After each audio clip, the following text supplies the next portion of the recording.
All right, folks, it is official. President Donald Trump has just nominated our new SEC chairman. It's going to be Paul Atkins. Not only is he pro-crypto, innovation, and capitalism, this guy gets it. Not only is he aware of Gary Gensler giving speeches at MIT saying that Ethereum was a security, he also is well aware of the Hinman free pass speech in June of 2018. And he specifically said, I'm quoting him, that you have an interesting case with the SEC versus Ripple lawsuit involving XRP and kind of a new standard that this case might set if it did go all the way to the Supreme Court. Now, in this video, I'm also going to show you that Gary Gensler, on his way out, he's already filed his resignation. We know he's gone, and we know that he was going to be fired by President Trump. On his way out, similar to Jay Clayton, he is making and moving some chess pieces around here to try to continue the war on crypto. I'm going to break it down in this video. I'm telling you right now, Paul Atkins, he's tapped in. The only thing that he doesn't have yet is the red folder, but I think that he's seen some of the evidence contained in the red folder and he gets it. Let's get started right away. Everything's at ZachRector.com. I appreciate you so much. Let's go. Check it out. So right here from Neat's Butts, the new SEC chairman, Paul Atkins, is on the advisory board of Securitize, a company Ripple invested in 2018 and whose CEO spoke at Ripple Swell in 2024. So Paul Atkins, an advisory role here at Securitize, Potomac Capital is where he's a partner at. I'm going to deep dive on that a little bit more, but this guy, it looks like he's well involved in, these markets and understanding what's going on here in the cryptocurrency space. We pulled up some of the clips here. Huge shout out to Cowboy Crypto. Check this one out right here where he discusses the outdated Howey test. And he specifically says, why this is such an interesting case here with Ripple and XRP and the new standard that this could potentially set. Take a listen. And by the way, this interview was aired February 22nd, 2023, before we got the ruling from Judge Torres that XRP in and of itself was not a security. People are running into, a brick wall at the SEC in a lot of this area, so that has not changed much. There's the lawsuit against Ripple, over, whether or not XRP, the Ripple coin, is a security or not. We'll see how that goes. We may well have a decision on that at the lowest court, the district court, this year. And I'm sure whichever way that comes out, there will be appeals. And it could go all the way up to the Supreme Court. There's one, maybe a 60, 70-year-old decision called Howey that the Supreme Court issued that kind of sets out what's an investment contract and gives the criteria by which a court could judge that. That's quite old. It's arguable whether or not it's still current. And I could see the Ripple case maybe ultimately, if it goes all the way up, to have the Supreme Court really re-examine that for its coherence in the current environment and whether it needs to be tweaked. So a lot of things riding on that. So that's like a really interesting thing. It's a really interesting thing, and it sure is. And let me tell you here, Paul, we can get you all the documentation you need if you want to understand this story. And even more so than the red folder, we got a documentary that exposes this whole SEC regulatory capture effort. And like he recognized, he said, no matter what the way that this case goes, we're likely to see appeals. And this very well could go all the way up to the Supreme Court and set a new standard. Aside from the Howey test that is, over 70, almost 80 years old, I think. So Paul Atkins here clearly gets it, clearly has been watching the Ripple XRP lawsuit along with the rest of the space as well.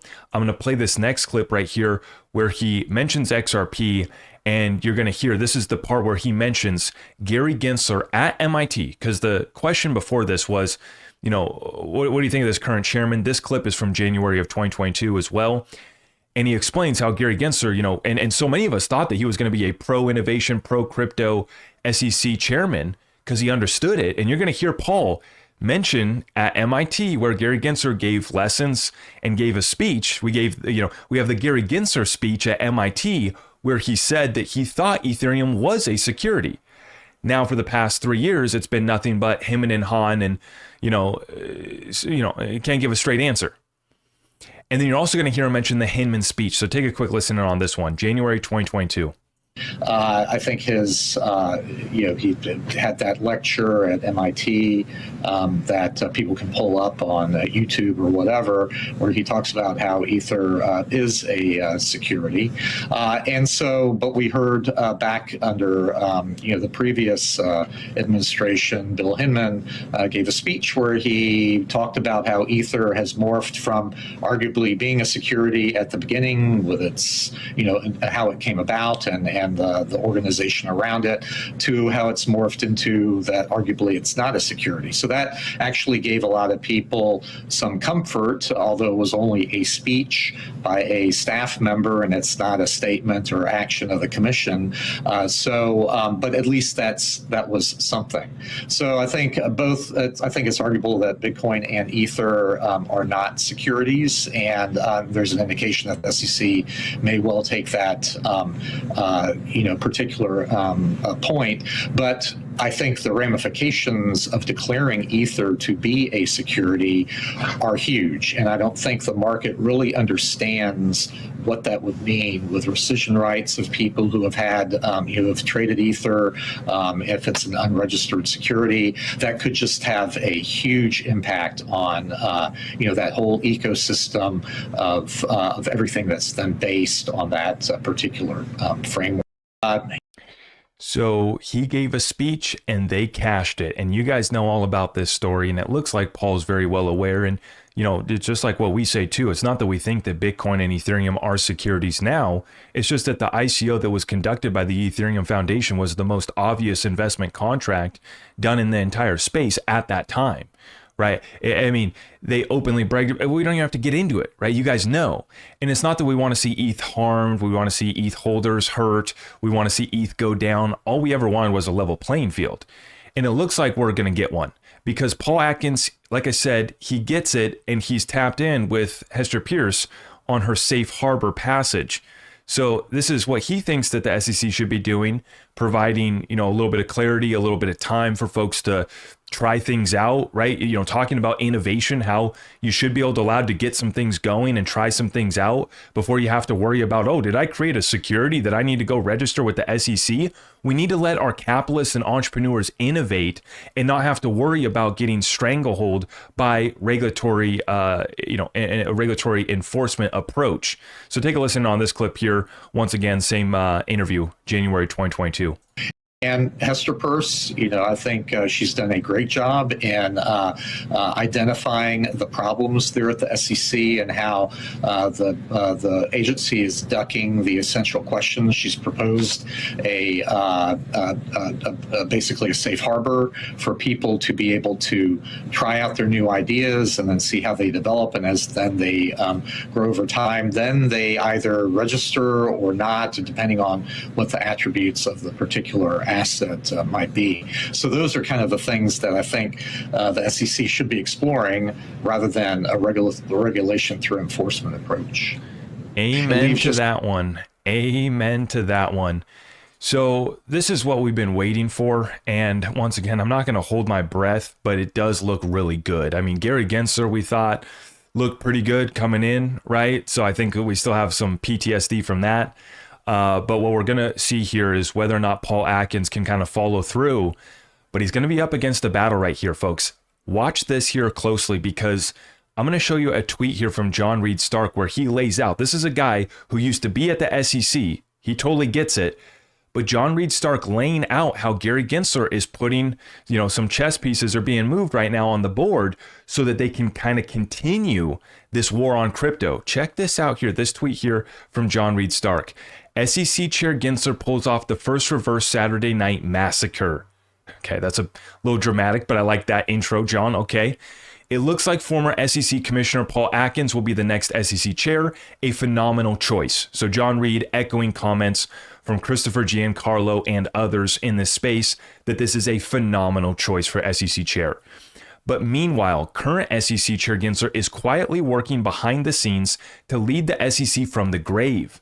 Along these lines, Gensler just promoted 3 of the best, brightest, experienced, and most dedicated crypto enforcement lawyers in SEC ranks to senior executive positions. running the SEC's trial unit, and running the SEC's crypto unit. Interestingly, the SEC has not publicly announced these promotions and seems to be keeping them quiet, which is unprecedented.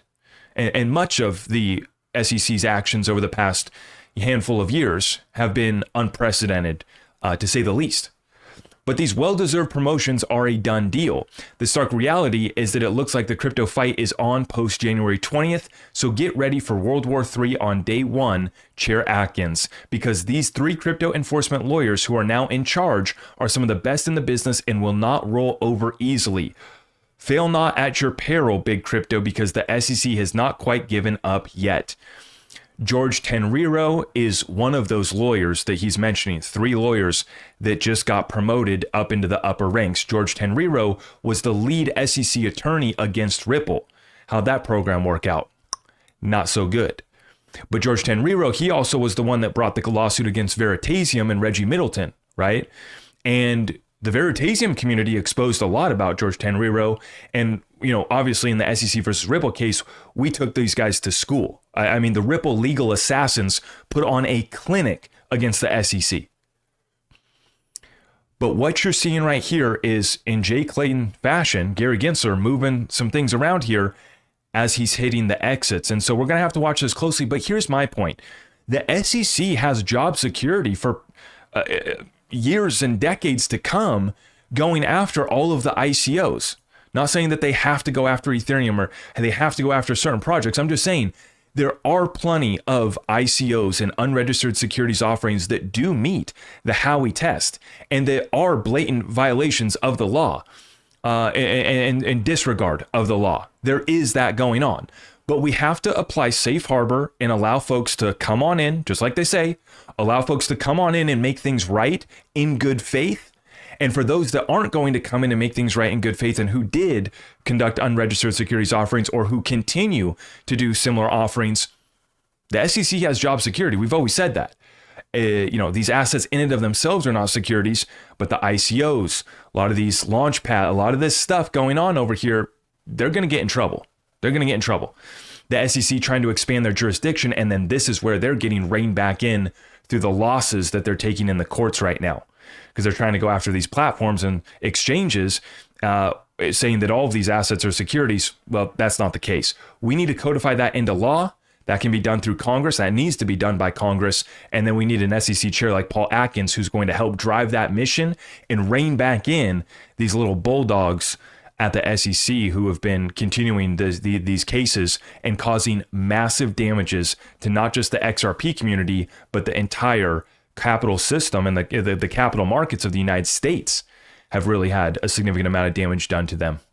So with that being said, folks, I'm going to wrap this up. It's looking good. Once again, volatility on XRP. I dropped a video earlier today. You can check that one out where I gave a prediction for a $20 XRP this bull run. Let me know what you think of that and what you think of this new SEC chairman. Everything else is at ZachRector.com. And I appreciate you guys for liking this video on the way out, sharing it out far and wide. And I will see you guys in the next one. God bless you all. Thank you.